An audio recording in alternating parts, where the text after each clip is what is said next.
आजैदेखि देशका विभिन्न ठाउँमा भीषण वर्षा हुने, यसअघि नै रातो बत्ती बालिएको सप्तकोशी ब्यारेजको अवस्था नाजुक।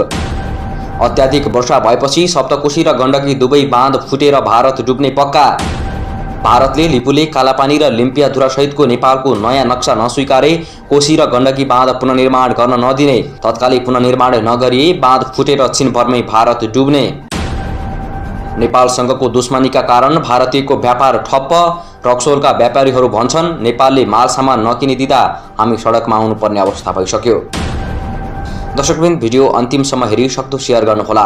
साथै तपाईले अहिलेसम्म पनि हाम्रो च्यानल होम न्युज नेपाललाई सब्स्क्राइब गर्नुभएको छैन भने अहिले नै सब्स्क्राइब गरेर जोडिनुहोला। मौसम पूर्वानुमान महाशाखाले आजैदेखि 5 दिनसम्म देशका हरेक ठाउँमा भीषण वर्षा हुने बताएको छ। देशभर वर्षा हुने सम्भावना बढेपछि नदी, खोला तथा तटीय क्षेत्रका बासिन्दालाई सजग हुन समेत आग्रह गरेको छ। यसै सन्दर्भमा नेपालको पूर्वी पहाडी जिल्लाहरूमा केही दिन अघिदेखि नै भीषण वर्षा भइरहेको छ। पहाडी क्षेत्रमा वर्षा हुन थालेपछि सप्तकोशी नदीमा पानीको बहाव पछिल्लो 15 दिन यता बढ्दै गएको छ।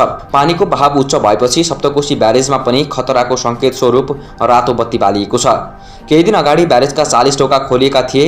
40 ढोका खोल्दा भारतको बिहार क्षेत्र जलमग्न भएको थियो। बिहार डुब्न थालेपछि मोदीले ब्यारेजका ढोका तत्काल बन्द गर्न भनेका थिए। त्यसपछि ब्यारेजका 3 ढोका फेरि बन्द गरिएको थियो। यति बेला ब्यारेजका 37 ढोका खोलिएका छन्। गत असार 25 गतेदेखि 28 गतेसम्म करिब 3-4 दिन भीषण वर्षा भएको कारण सप्तकोशी नदीमा पानीको मात्रा निकै उच्च भएको थियो। अब आजैदेखि करिब 1 हप्तासम्म हुने भनिएको वर्षाले अवस्था झनै कष्टकर हुने बताइएको छ। भारतलाई यति बेला निल्नु न उकेल्नु भएको छ। निल्नु न उकेल्नु यस अर्थमा भएको छ कि यदि भारतले कोशी ब्यारेजका धेरै ढोका खोलोस् त त्यो पानी सबै बिहार पसेर बिहार छिनभरमै पानीको ताल बन्नेछ। यदि ढोका नखोलोस् त अर्थात् धेरैजसो ढोका बन्द गरोस् त वर्षौं पुरानो बाँध भत्किने सम्भावना छ। बाँधको तालाचाबी आफ्नै हातमा भएको भारतले अहिले केही गर्न नसक्ने अवस्था आएको छ। यस्तो अवस्थामा भारतसँग एउटा मात्र विकल्प छ, नेपालसँग यथाशीघ्र वार्ता गरेर कोशी बाँध तत्कालै पुनर्निर्माण गर्नु। तर पुनर्निर्माणको विषयमा नेपाल भने तत्कालै तयार छैन। जबसम्म भारतले लिपुलेक, कालापानी र लिम्पियाधुरा सहितको नेपालको नयाँ नक्सा स्वीकार्दैन तबसम्म कोशी बाँधको विषयमा कुनै पनि वार्ता नगर्ने अडान नेपालको पक्षमा छ। त्यसैगरी उता गण्डक सम्झौता अनुसार बनाइएको गण्डकी बाँधको अवस्था पनि नाजुक छ। 2074 सालको वर्षातमा झण्डै भत्किन आँटेको बाँध अहिलेसम्म पुनर्निर्माण गरिएको छैन। वर्षौं पुराना र आयु घटिसकेका बाँध पुनर्निर्माण नगरिँदा प्रत्येक वर्षको वर्षायाममा त्यस क्षेत्र आसपासका बासिन्दाले कष्टकर जीवन बिताइरहनु परेको छ। यो वर्ष पानी अत्याधिक परेको र अझै भीषण वर्षा हुने सम्भावना रहेकोले गण्डक बाँध भत्किने सम्भावना पनि अत्याधिक भएको हो। गण्डक बाँध भत्किए भारतको बिहार र उत्तर प्रदेश, त्यसैगरी कोशी बाँध भत्किए बिहार प्रदेश छिनभरमै चुर्लुमा डुब्नेछन्। बाँध नै भत्किए बिहार र उत्तर प्रदेश मात्र नभई पुरै भारत समेत सखाप हुन सक्नेछ। यस विषयमा पूरा जानकारी पाउन चाहनुहुन्छ भने यो भिडियो हेरिसकेपछि एकपटक च्यानल नै भिजिट गर्नुहोला, अलिक तल भेटाउनुहुनेछ। अब चर्चा गरौँ नेपालसँगको दुश्मनीको कारण भारतमा परेको प्रभावको विषयमा। नेपाल भारत नाका वीरगञ्ज रक्सोलका भारतीय व्यापारी यति बेला सडकमा बास बिताउनु पर्ने कन्डिसनमा आएका छन्। सबै नेपाली ग्राहकहरूको भरमा व्यापार बिजनेस गरी बसेका भारतीय व्यापारी अहिले एकजना पनि नेपाली ग्राहक नपाएर छटफटिएका छन्। सीमा विवाद बढेपछि वीरगञ्जका जनताले भारतीयको पसलमा जान बन्द गरेका छन्। अत्यावश्यक सामान नेपाली पसलबाट ल्याउने र अन्य कुनै पनि सामान भारतीयबाट नकिनिदिँदा आफूहरूले स्टाफको तलब समेत तिर्न नसकेको व्यापारीहरूले बताएका छन्। त्यसैगरी थप 1 महिना कुनै पनि ग्राहक नआउने हो भने स्टाफको स्यालेरी त परै जाओस्, आफ्नै बालबच्चा पाल्न समेत सडकमा आउनु पर्ने रक्सौलका व्यापारीहरूले बताएका छन्। फेरि चर्चा वर्षा र बाढी सम्बन्धी। भारतको आसाममा भीषण बाढीका कारण 76 जनाको मृत्यु भएको छ भने 54 लाख भन्दा बढी प्रभावित भएका छन्। भारतको आसाम राज्यमा आएको पछिल्लो बाढीका कारण 76 जनाको मृत्यु भएको छ।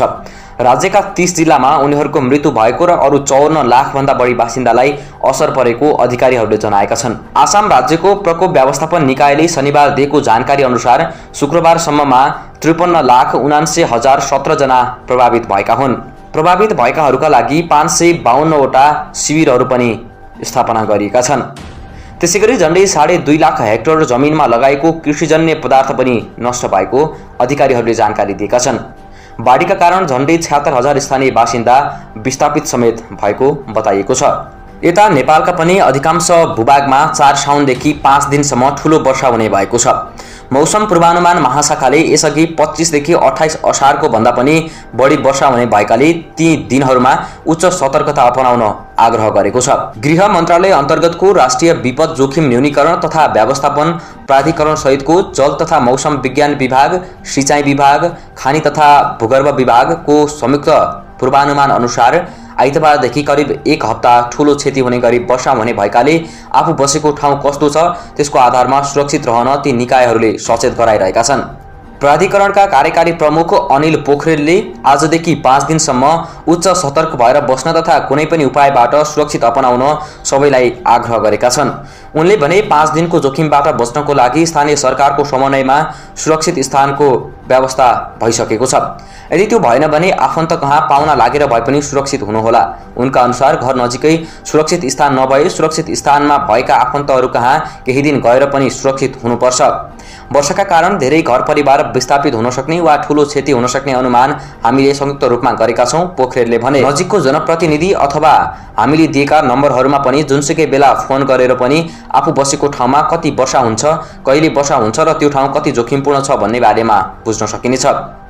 मौसमी अवस्था वा त्यसबाट हुने जोखिमबारे जानकारी लिन 1149 र 1155 मा फोन 24 घण्टा गर्न सकिनेछ। विपद व्यवस्थापन प्राधिकरणले 2 साउनमै विज्ञप्ति निकालेर प्रदेश नम्बर 1, 2 बागमती प्रदेश, गण्डकी प्रदेश र प्रदेश नम्बर 5 बढी प्रभावित हुने बताएको छ।